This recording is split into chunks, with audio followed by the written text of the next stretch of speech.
नमो अरिहन्ताणं नमो सिद्धाणं नमो आयरीयाणं नमो वज्रायाणं नमो लोये सौवसावूणं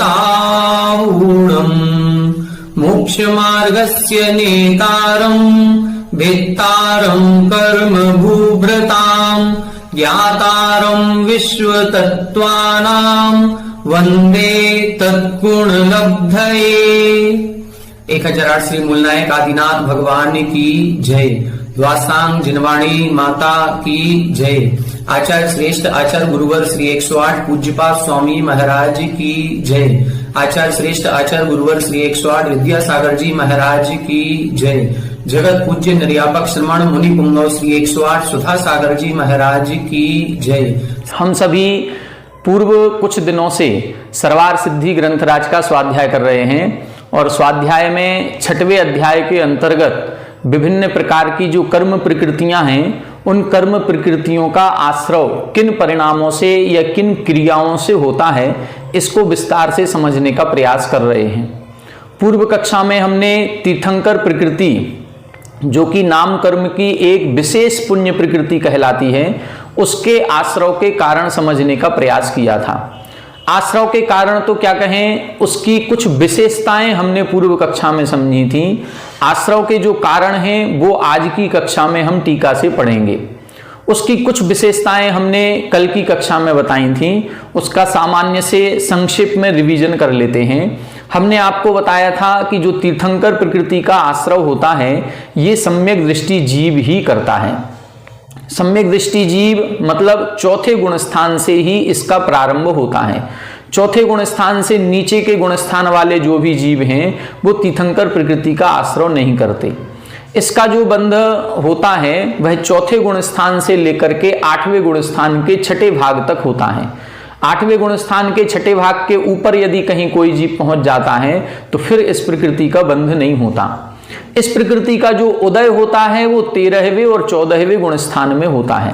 जब केवल ज्ञान की प्राप्ति हो जाती है तब केवल ज्ञान की प्राप्ति होते ही यहाँ पर तीर्थंकर प्रकृति का उदय आ जाता है और उस उदय के कारण से ही समव शरण आदि की रचना होती है। तो जो तीर्थंकर प्रकृति है इसका आश्रय चौथे गुण स्थान से 8वें गुण स्थान के 6ठे भाग तक होता है। इस प्रकृति का जो आश्रय है वह मुख्य रूप से मात्र मनुष्य गति का पुरुष वेदी जीव ही प्रारंभ करता है, वो भी केवली या श्रुत केवली के पादमूल में।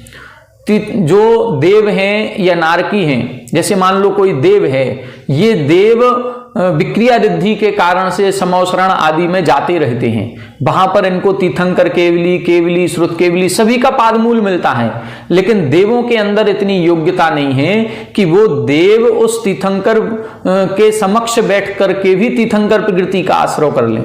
ये योग्यता मात्र मनुष्य में प्राप्त होती है। तो देव भले ही कितने ही तीर्थंकरों के समवसरण में जाते हों, उनकी पूजन भक्ति करते हों, उनके कल्याणक मनाते हों, लेकिन वो तीर्थंकर प्रकृति के आश्रय का प्रारंभ नहीं कर सकते।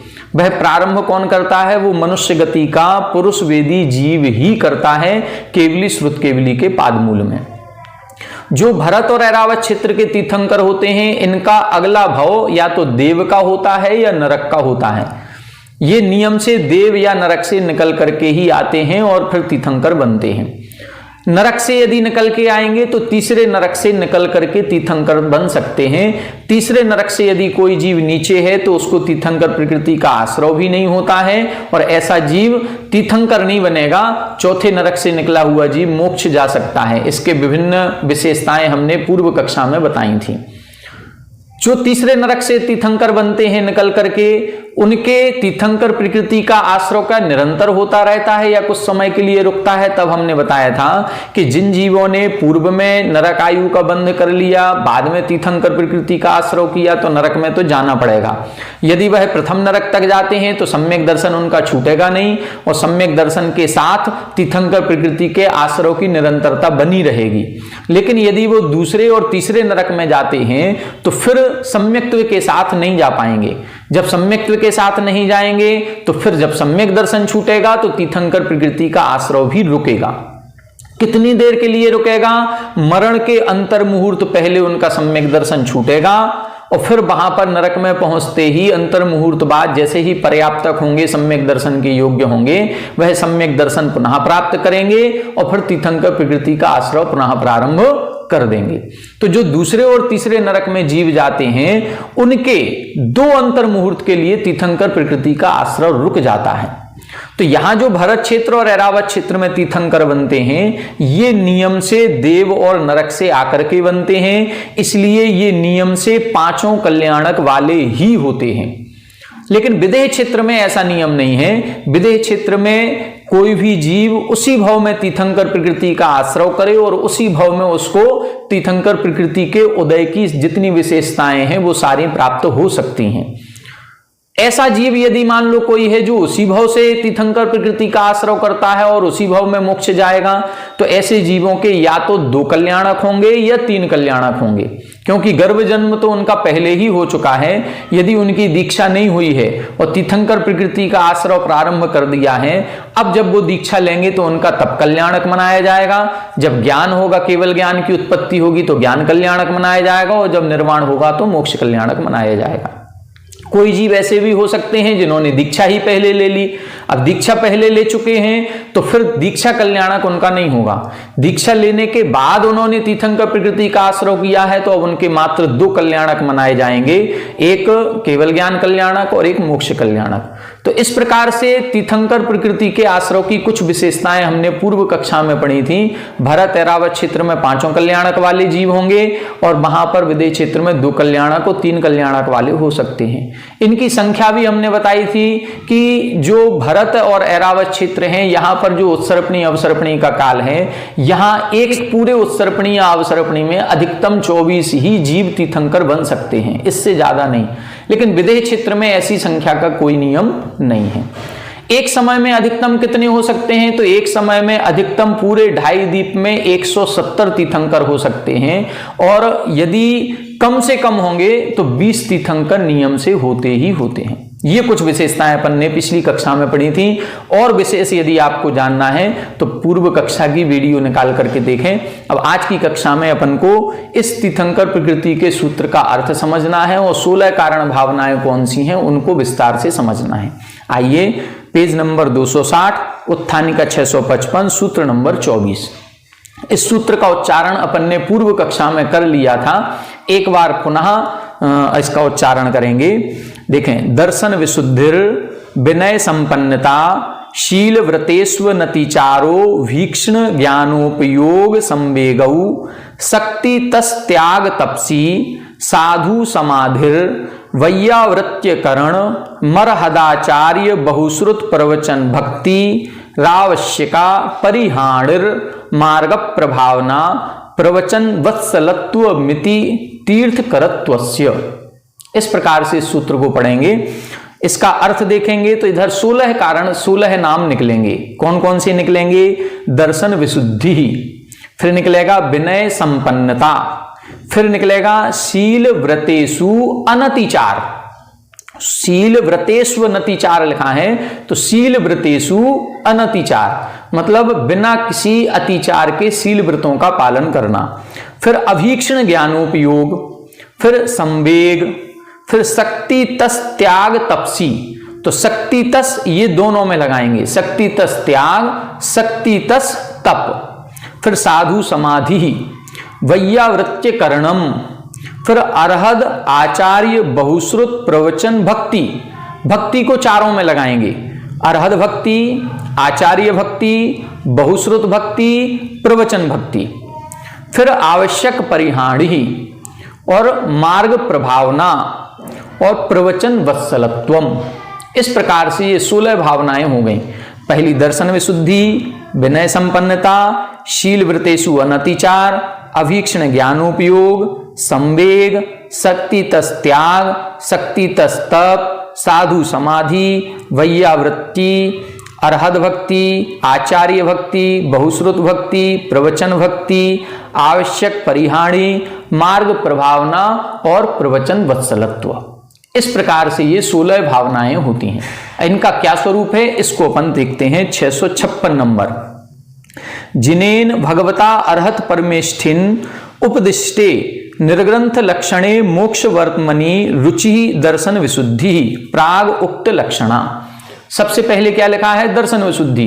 तो दर्शन विशुद्धि क्या है? जिनेन भगवता अर्हत परमेष्ठिन उपदिष्टे, जो जिनेन्द्र भगवान हैं, कौन? अरिहंत परमेष्ठी। उन अरिहंत परमेष्ठी के द्वारा जो उपदेश दिया गया है, और ऐसे उपदेश में जो निर्ग्रंथ लक्षणे मोक्ष वर्तमनि, जो निर्ग्रंथ लक्षण वाला है, मतलब सभी प्रकार के परिग्रह से रहित जो मोक्ष मार्ग कहा गया है, उस मोक्ष मार्ग में जो रुचि ही, जो श्रद्धान, जो प्रतीति, जो रुचि होती है, उसको दर्शन विशुद्धि कहते हैं। प्राग उक्त लक्षणा, इसका लक्षण हम पहले बता चुके हैं। जब प्रथम अध्याय प्रारंभ किया था तब सम्यक दर्शन की विशेष चर्चा उसमें की गई थी।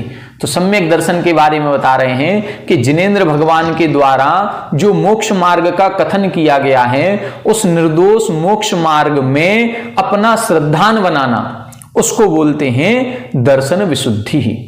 आगे लिख रहे हैं, तस्या अष्टौ अंगानि निशंकितत्वम, निकांक्षिता, विचिकित्सा विरहता, अमूर्दृष्टिता, उपग्रहणम, स्थितीकरणम, वात्सल्यम, प्रभावनम च इति। वो जो सम्यक दर्शन है, वो सम्यक दर्शन के 8 अंग कहे गए हैं। कौन कौन से? निशंकित, निकांक्षित, निर्विचिकित्सा, अमूर्दृष्टि, उपगुहन, स्थितीकरण, वात्सल्य और प्रभावना। ये 8 अंग अभी पहले अध्याय में कहीं नहीं बताए थे। यहां पर इन्होंने बताए हैं कि वह जो सम्यक दर्शन है वो इन 8 प्रकार के अंगों से सहित होना चाहिए। सम्यक ज्ञानादिषु मोक्ष मार्गेषु तत्साधनेषु च गुरुवादिषु स्वयोग्य वृत्तया सत्कार आदरो विनयः तेन संपन्नता, विनय संपन्नता। यहां बता रहे हैं सम्यक ज्ञानादिषु, जो सम्यक ज्ञान है, सम्यक ज्ञान, सम्यक दर्शन, सम्यक चारित्र, तीनों मोक्ष मार्गेषु, ऐसे मोक्ष मार्ग में, तत्साधनेषु च, और उनके साधनों में।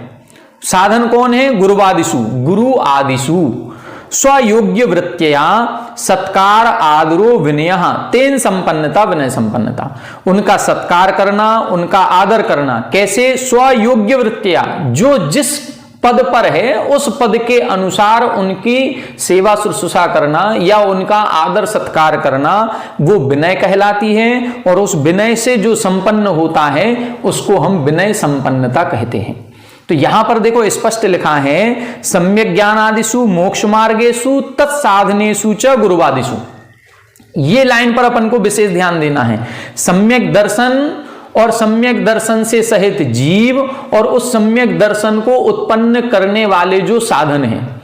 इसी प्रकार से सम्यक ज्ञान की विनय करें, सम्यक ज्ञान से सहित जीवों की विनय करें, और उस सम्यक ज्ञान के जो साधन हैं उन साधनों की भी विनय करें। सम्यक चारित्र की विनय करें, सम्यक चारित्र का जो पालन कर रहे हैं उनकी विनय करें, और जिनके द्वारा सम्यक चारित्र का पालन होता है ऐसे गुरु आदि महाराज की भी विनय करें। तो ये तीनों चीजें लिखनी है। तीनों चीजों को अपन को ध्यान देना है। विनय किस किस की करनी है? हम शास्त्र की भी विनय करेंगे क्योंकि सम्यक ज्ञान इनसे प्राप्त होता है। जिस व्यक्ति को सम्यक ज्ञान है उसकी भी विनय करेंगे, और ज्ञान के जो साधन हैं ऐसे गुरु महाराज आदि की भी विनय करेंगे। सम्यक दर्शन की भी विनय करेंगे, सम्यक दर्शन से सहित जीव की भी विनय करेंगे।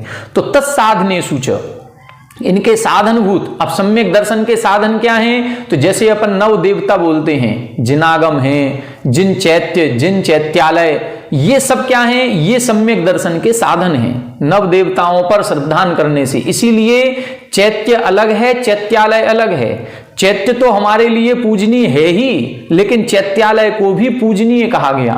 दूर से यदि हमें शिखर भी मंदिर की दिखाई दे रही है तो हम उस शिखर की भी वंदना करते हैं। जब हम मंदिर जाते हैं तो मंदिर की देहरी छूते हैं, देहरी छूने का मतलब क्या है? जो चैत्य विराजमान है उनके तो हम हाथ जोड़ेंगे ही जोड़ेंगे, उनको तो ढोक लगाएंगे ही लगाएंगे, लेकिन उस देहरी को छूने का मतलब है यह मंदिर भी हमारे लिए पूजनीय है। तो इस प्रकार से अपन को तत्साधनेषु, उन साधनों में भी जो उनका योग्य वृत्ति के अनुसार आदर सत्कार है वो विनय कहलाती है। उस विनय से जो सहित है वो विनय संपन्नता कहलाती है।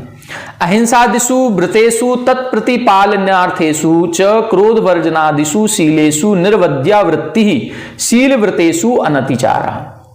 शील और व्रतों में अनतिचार, बिना अतिचार के, बिना दोष के प्रवृत्ति करना। 7 शील व्रत होते हैं और 5 व्रत होते हैं। आगे इनका 7वें अध्याय में वर्णन करेंगे कि जो 3 गुण व्रत, 4 शिक्षा व्रत और 5 अणुव्रत, अथवा जिन्होंने महाव्रत लिए हैं वो महाव्रत। तो अहिंसादिषु व्रतेषु, जो अहिंसा आदि 5 व्रत हैं उनके प्रतिपालनार्थेषु, उनका पालन करने में, और क्रोध वर्जनादिषु, केवल व्रतों का पालन नहीं करना है, कसायों में भी मंदता रखनी है। यदि हम 5वें गुण स्थान के हैं तो कसाय कैसी होनी चाहिए, 6वें 7वें गुण स्थान के हैं तो कसाय कितने दिन की होनी चाहिए, वो उस पर भी अपन को विजय प्राप्त करनी है। इसलिए क्रोध वर्जनादिषु शीलेषु, इन सभी शील व्रतों में निर्वद्या वृत्ति, निर्वद्या का मतलब जिसमें दोष ना लगे, निर्दोष वृत्ति जो होती है उसको शील व्रतेषु अनतिचार कहते हैं।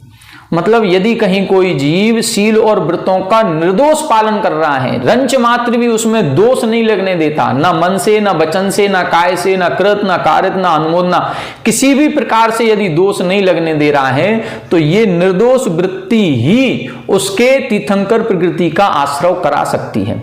हमने आपको बताया था ये 16 कारण भावनाओं में से एक सम्यक दर्शन तो अनिवार्य है। बाकी ये जो और 15 लिखी हैं इनमें से कोई भी एक वृत्ति या कोई भी एक भावना हमारे तीर्थंकर प्रकृति का आश्रय करा सकती है। तो यहां पर हो सकता है कोई विनय से सहित है, हो सकता है कोई व्रतों का पालन निर्दोष वृत्ति से कर रहा है, हो सकता है कोई शास्त्र स्वाध्याय में उसका इतना ज्यादा मन लगता है कि वो निरंतर ही शास्त्र स्वाध्याय में लगा रहता है। आगे देखें क्या बता रहे हैं, जीवादि पदार्थ स्वतत्व विषये सम्यक ज्ञाने नित्यम युक्तता अभीक्षण ज्ञानोपयोग। अभीक्षण ज्ञानोपयोग जीवादि पदार्थ, जीवादि जो 9 पदार्थ कहे गए हैं, 7 तत्व हैं, उनके विषय में, और स्वतत्व विषय और स्वयं की आत्मा के विषय में सम्यक ज्ञाने नित्यम युक्तता, सम्यक ज्ञान में निरंतर युक्त बने रहना। निरंतर युक्त का मतलब ये नहीं है कि केवल किताब पढ़ते रहना, शास्त्र पढ़ते रहना, नहीं। शास्त्र हमने 1 घंटे पढ़ा और उसको हमने बंद कर दिया। 1 घंटे पढ़ने के बाद जो पढ़ा था उसका प्रैक्टिकल कर रहे हैं, उसका चिंतन कर रहे हैं, उसका मनन कर रहे हैं, उसका पालन हम दैनिक जीवन में कैसे कर सकें, वो नित्यम युक्तता। यदि हमने उसमें पढ़ा है कि अहिंसा व्रत का पालन ऐसे होना है, ऐसे निर्दोष रीति से अहिंसा व्रत का पालन होता है, अब उसका पालन हम कैसे कर पाएं, यदि उसके बारे में बार बार चिंतन चल रहा है तो वह चिंतन भी अभीक्षण ज्ञानोपयोग के अंतर्गत आएगा। तो जो हम पढ़ते हैं उस पढ़ने के बाद उसका चिंतन मनन आदि करते हैं वह भी अभीक्षण ज्ञानोपयोग के अंतर्गत आता है। संसार दुखात नित्य भीरुता संवेगा। अब हो सकता है कोई जीव व्रत चारित्र नहीं लिए हैं, किसी जीव को ज्ञान में भी रुचि नहीं है, शास्त्र स्वाध्याय करता है उसको समझ में ही नहीं आता, लेकिन संसार दुखात नित्य भीरुता, वो संसार के दुखों से बहुत डरा हुआ है, उसको संसार से भय है, उसको ये लगता है कि ये संसार मुझे नहीं चाहिए, इस संसार में भटकते हुए अनंतों भव निकल गए, अब हमें इस संसार से पार होना है। वो एक छोटी सी भी क्रिया करता है, भले वो अवृत्ति है लेकिन वो पाप से डरता है। तो यदि ये डर है, ये डर भी नित्य, क्या लिखा, नित्य भीरुता, यदि प्रति समय उसको डर का अनुभव होता है मुझसे कोई गलती नहीं हो जाए, मुझसे कोई पाप कर्मों का बंध नहीं हो जाए, मुझसे कोई जीवों की हिंसा नहीं हो जाए, मुझसे झूठ ना बोल जाए, बोल रहा है लेकिन फिर भी अंदर से डर है, तो ये डर भी उसको तीर्थंकर प्रकृति का आश्रय करा सकता है। त्यागो दानम, त्याग किसे कहते हैं, दान करने को त्याग कहते हैं। तत्त्रिविधम, वह 3 प्रकार का है, आहार दानम, अभय दानम, ज्ञान दानम च इति। यहां पर दान को 3 प्रकार का कहा गया, आहार दान, अभय दान और ज्ञान दान। वैसे दान 4 प्रकार का होता है, एक औषधि दान और होता है, लेकिन यहां आचार्य पूज्यपाद स्वामी जी ने औषधि दान को नहीं लिखा। हो सकता है उन्होंने का चिंतन ये रहा हो कि आहार दान में ही औषधि दान को उन्होंने गर्भित कर दिया हो, इस अपेक्षा से इधर इन्होंने 3 दान लिखे हैं। तो ये 3 दानों में निरंतर प्रवृत्ति होना, ये भी तीर्थंकर प्रकृति के आश्रव का कारण हो सकता है।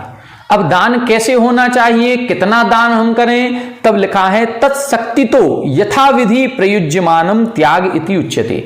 उस दान में ऐसा नहीं है कि हम जितना हमारे पास है हम सब कुछ दान कर दें, या फिर हम कुछ भी दान नहीं करें, नहीं। तत्शक्तितः, यथाशक्ति शब्द लिखा है, शक्तितः तप, शक्तितः त्याग।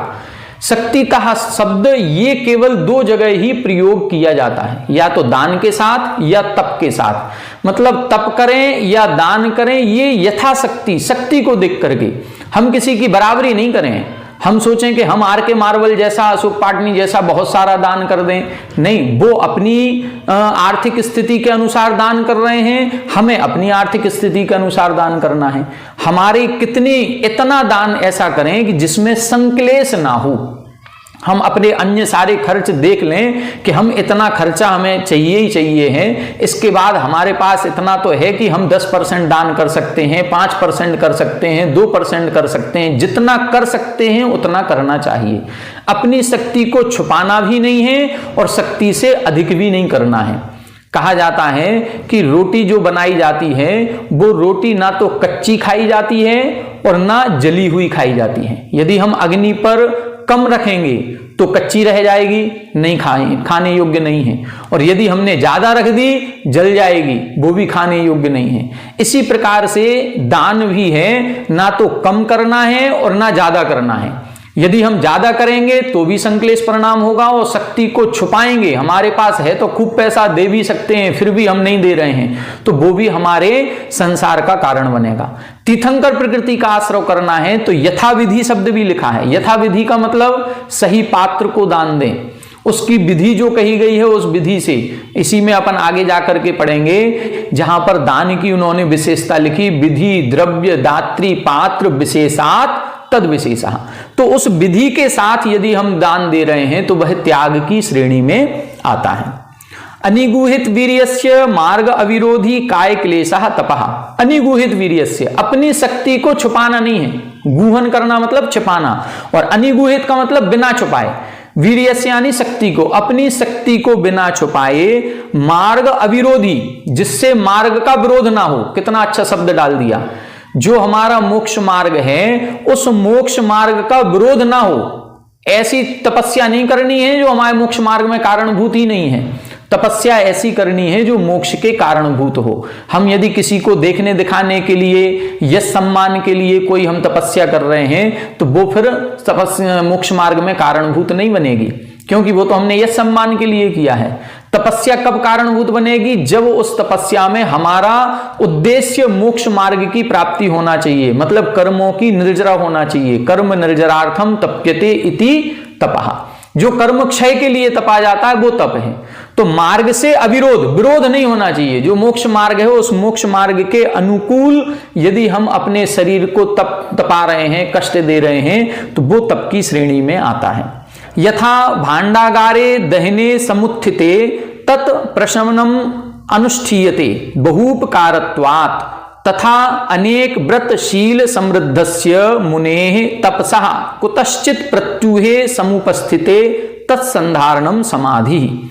यहां बता रहे समाधि किसे कहते हैं। अब समाधि की बात कर रहे हैं, उदाहरण दे रहे हैं। यथा जैसे भांडागारे दहने, एक अपना ऐसा कमरा है जिस कमरे में हमारा सारा बहुमूल्य सामान रखा हुआ है, सोना चांदी हीरे मोती जो भी हमारा खजाना है या हमारी जो भी धन संपत्ति है वो जिस कमरे में रखी है उस कमरे में आग लग गई। भांडागारे दहने समुपस्थित, उसमें आग लगी है। अब आग लगी है तो हम पहले क्या करेंगे? पहले तो हम उस आग को बुझाने का प्रयास करेंगे कि आग बुझ जाए। लेकिन यदि हमें ऐसा लगता है कि आग बुझाने का बहुत प्रयास किया और अब आग नहीं बुझ सकती, वो तो आग लग चुकी है, इसको बुझाना अब संभव नहीं है, तो फिर अब हम ये सोचते हैं कि इसमें से जितने बहुमूल्य रत्नों को हम निकाल सकें, जिनको हम बचा सकें उनको बचा लें। क्योंकि यदि हमने थोड़ी सी बुझाने का प्रयत्न करेंगे तो बुझेगी नहीं, और जो बहुमूल्य चीज है वो भी जल करके राख हो जाएगी, तो फिर कुछ नहीं बचेगा। इसलिए अब क्या करना है? जो बहुमूल्य चीज है उसको बचाने का प्रयास करते हैं। इसी प्रकार से यहां बता रहे हैं कि हमारा ये जो शरीर है ये भी एक भांडागार है, मतलब ये भी बहुमूल्य रत्नों का खजाना है, एक कमरा है जिसमें हमारा सम्यक दर्शन, सम्यक ज्ञान और सम्यक चारित्र रूपी रत्न रखे हुए हैं। अब यदि इस शरीर पर कोई कष्ट आ जाए तो पहले तो उस कष्ट को, उस उपसर्ग को दूर करने का प्रयास करेंगे। कोई बीमारी हो जाती है तो उस बीमारी को दूर करने का प्रयास करेंगे, लेकिन जब हमें ऐसा लगने लगे कि ये बीमारी दूर नहीं हो सकती है, जब डॉक्टर भी मना कर दें कि अब बचाना संभव नहीं है, तब उस समय यह कहा गया कि जब शरीर तो नहीं बच सकता है, इसको बचाना संभव नहीं है, तो इसमें जो बहुमूल्य रत्न हैं उन रत्नों को तो बचा लिया जाए। तो उन रत्नों को बचाने का जो प्रयास किया जाता है उसको ही समाधि कहते हैं। समाधि का देखो कितना अच्छा उदाहरण दिया, यथा भांडागारे दहिने समुत्थिते, जैसे भांडागार में आग लगने पर तत्प्रशमनम अनुष्ठीयते, उसको बुझाने का प्रयास किया जाता है, प्रशमन किया जाता है। लेकिन क्यों? क्योंकि बहुपकारत्वात्, क्योंकि वो बहुत उपकारी है। पूरा कमरा हमारा उपकारी है, उसमें हम सारा सामान रखे हुए थे, पूरा शरीर उपकारी है क्योंकि इस शरीर से ही साधना चल रही थी। लेकिन तथा अनेक व्रतशील समृद्धस्य मुनेः तपसा कुतश्चित प्रत्युहे समुपस्थिते तत्संधारणम समाधि। लेकिन जब उस शरीर को बचाना संभव नहीं है तो फिर हम क्या करेंगे? रत्नों की रक्षा करेंगे, अपने धर्म की रक्षा करेंगे कि शरीर तो अब नष्ट होना ही होना है, लेकिन हमारा अब रत्नत्रय सकुशल बचा रहे, इसमें कोई दोष ना लगे। तो उसी प्रकार से अनेक व्रतशील समृद्धस्य मुनेः, वो मुनि कैसा है? अनेक प्रकार के व्रत शील से समृद्ध है। जैसे हमारे पास धन संपत्ति से हम समृद्ध होते हैं, मुनि किससे? अपनी साधना से समृद्ध होता है। तो ऐसे मुनि के जो समृद्ध है, धनवान है, किससे धनवान है? अपने व्रत से, अपने शील से, अपने रत्नत्रय से जो धनवान है, ऐसे उनके तप में कुतश्चित प्रत्युहे समुपस्थिते, कोई यदि उपसर्ग परिचय आ जाता है तो तत्संधारणम समाधि, उस उपसर्ग को दूर करना, अथवा उपसर्ग जब दूर नहीं हो तो उस रत्नत्रय की रक्षा करना ही समाधि कहलाती है। तो यदि हमारी एक प्रकार से बहुत अच्छी तरह से समाधि हो जाती है तो वह समाधि भी तीर्थंकर प्रकृति का आश्रय कराने में समर्थ है। गुणवत दुख उपनिपाते निर्वद्येन विधिना तत् अपहरणम वैयावृत्यम। क्या लिखा? वैयावृत्ति किसे कहते हैं? गुणवत दुख उपनिपाते, जो गुणवान है उन गुणवानों पर दुख उपनिपाति, किसी भी प्रकार का दुख तकलीफ कष्ट आ जाता है तो उसको निर्वद्येन विधिना, ये अपन को शब्द विशेष ध्यान देना है। हम दूर तो करें लेकिन निर्वद्येन विधिना, निर्दोष विधि से दूर करें तो वैयावृत्ति कहलाती है। अब किसी महाराज को बहुत गर्मी लग रही है तो हम एसी कूलर नहीं लगाएंगे। एसी कूलर यदि हमने लगा दिया तो फिर वो तो निर्वद्य नहीं हुआ, वो तो दोषपूर्ण चर्या हो जाएगी। तो हम यदि देखो, साधुओं के प्रति हमारे एक अनुराग भाव होता है, संवेदनाएं होती हैं और हम अपने आप को ये समझते हैं हमसे तो श्रेष्ठ हैं, लेकिन हमको उनकी जो भी वैयावृत्ति करनी है, जो भी कष्ट दूर करना है, उस वैयावृत्ति में ये ध्यान रखें निर्वद्येन विधिना, निर्दोष विधि से। उनको गर्मी लग रही है तो हम बीजना लेकर के और उनको हवा कर देंगे, कपड़े से हवा कर देंगे। हम 2-2 घंटे 4 घंटे खड़े रह जाएंगे और हाथ दर्द करते रहेंगे तो भी हम हवा करते रहेंगे, उनको गर्मी ना लगे। लेकिन इसका मतलब ये नहीं है कि हमारे हाथ दुखने लगे हैं तो अब एक काम करो, सीधा कूलर ही चला दो या एसी चालू कर दो तो बढ़िया ठंडक में बैठे रहेंगे। ठंड ज्यादा लग रही है तो हीटर चालू कर देंगे, नहीं। हम निर्वद्येन विधिना, यदि निर्वद्येन विधिना उनकी वैयावृत्ति की जा रही है तो उस वैयावृत्ति से हमको तीर्थंकर प्रकृति का आश्रय हो सकता है। मतलब साधु वो हैं, हम उनकी वैयावृत्ति कर रहे हैं, लेकिन यदि वैयावृत्ति में हमारा विशेष मन लगता है और हम निर्दोष चर्या से वैयावृत्ति यदि किसी साधु के करते हैं तो वह वैयावृत्ति करना भी हमें तीर्थंकर प्रकृति का आश्रय का कारण बन सकता है। अर्हद आचार्येषु बहुश्रुतेषु प्रवचने च भाव विशुद्धि युक्तो अनुरागः भक्ति। भक्ति किसे कहते हैं? भक्ति बता रहे हैं, अर्हद आचार्य बहुश्रुत और प्रवचन। अर्हद यानी अरिहंत, आचार्य समझते ही हैं, बहुश्रुत का मतलब उपाध्याय जो ज्ञानी हैं, और प्रवचन यानी शास्त्र। तो आचार्यों की भक्ति करें, अरिहंतों की भक्ति करें, उपाध्यायों की भक्ति करें और शास्त्र की भक्ति करें। भक्ति किसे कहते हैं? भाव विशुद्धि युक्त अनुराग। एक विशुद्ध परिणामों से जो अनुराग उत्पन्न होता है उसको हम भक्ति कहते हैं। जब हमें तीर्थंकरों के या अरिहंत भगवान के गुणों से एक अनुराग भाव उत्पन्न होता है उसी को भक्ति कहते हैं। जब अनुराग होगा तो हम उनकी प्रशंसा करेंगे। जब किसी को देख करके हमें अच्छा लगता है तो उसकी हमारा निश्चित रूप से प्रशंसा करने का भाव होगा। और जहां प्रशंसा हो रही है वो प्रशंसा ही भक्ति कहलाती है। प्रशंसा और भक्ति अलग अलग नहीं है। प्रशंसा करना ही एक प्रकार की भक्ति है। जब हम अरिहंत के गुणों की प्रशंसा करते हैं, जयमाल में क्या करते हैं, उनके गुणों की प्रशंसा की जाती है। तो जब हम अरिहंत भगवान की प्रशंसा करेंगे तो अरहत भक्ति है। गुरुओं की प्रशंसा करेंगे, उनकी चर्या की प्रशंसा करेंगे तो वो आचार्य उपाध्याय भक्ति कहलाएगी। शास्त्र की प्रशंसा करेंगे तो वो हमारी प्रवचन भक्ति कहलाएगी। सन्नाम आवश्यक क्रियाणाम यथा कालम प्रवर्तनम आवश्यका अपरिहाणी। सन्नाम आवश्यक क्रियाणाम, जो हम लोगों के 6 आवश्यक कर्म कहे गए हैं, श्रावक के 6 अलग और मुनियों के 6 अलग।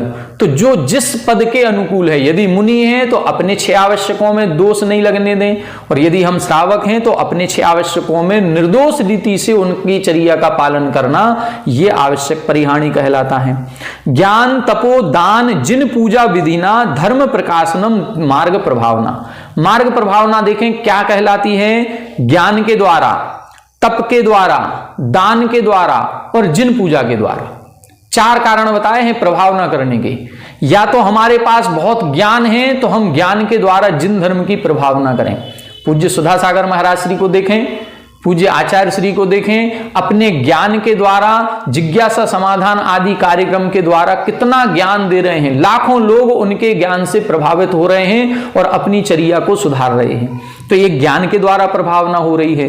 तप के द्वारा प्रभावना, आचार्य विद्यासागर महाराज श्री को देखें या अन्य साधुओं को देखें, आचार्य शांति सागर जी को देखें, अपनी तपस्या से प्रभावना कर रहे हैं। कई सारे साधु ऐसे हैं जो एक दिन छोड़ एक दिन एकासन उपवास सिंह निष्क्रीडित व्रत आदि करते हैं, तो अपने तप के द्वारा प्रभावना कर रहे हैं।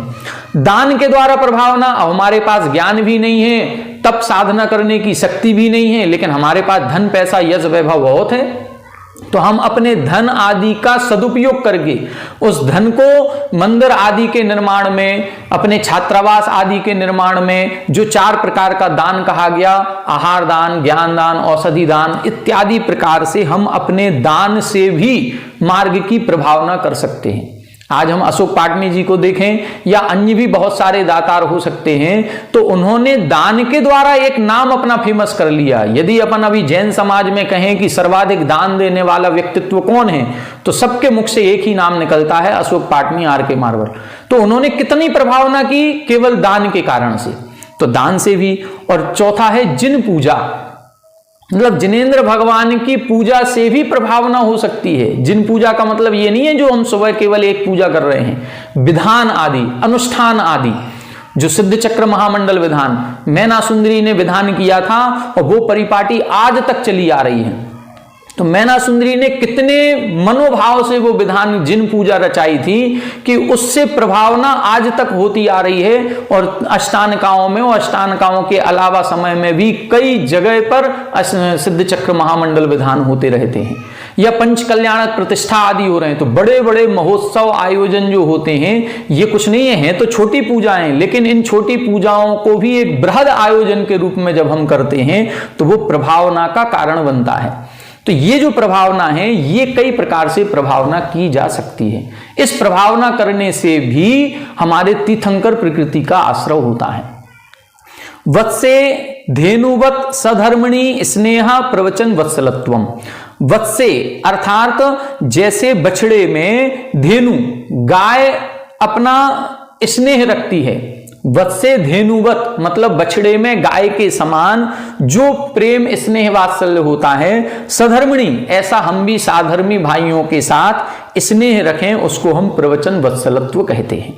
इस प्रकार से ये 16 भावनाएं हैं। तानी एतानी षोडश कारणानि सम्यक भाव्यमानानि व्यस्तानि समस्तानि च तीर्थंकर नाम कर्म आश्रव कारणानि प्रत्येतव्यानि। ये सारी की सारी 16 कारण भावनाएं सम्यक भाव्यमानानि, सम्यक समीचीन रूप से यदि हम भावना भाते हैं, कैसे? व्यस्तानी, अलग अलग भी, और एक शब्द इसमें छूट गया है, समस्तानी च, समस्त रूप से, मतलब अलग अलग कोई एक भावना में भी हम प्रसिद्ध हो सकते हैं, उसमें हमारा विशेष मन लगता है, या हम सभी कार्य करते हैं तो इन सभी को मिला करके या अलग अलग करके भी तीर्थंकर नाम कर्म आश्रव कारणानि वेदितव्यानि, ये तीर्थंकर प्रकृति कर्म के आश्रव के कारण जानने चाहिए। तो इस प्रकार से ये 16 कारण भावनाएं अपन ने आज पढ़ी हैं। इन 16 में से देखो कितनी सारी क्रियाएं बता दी, इन क्रियाओं में से कोई एक क्रिया को पकड़े हम जिसमें हमारा विशेष मन लगता हो, जिसमें हमारी विशेष रुचि हो।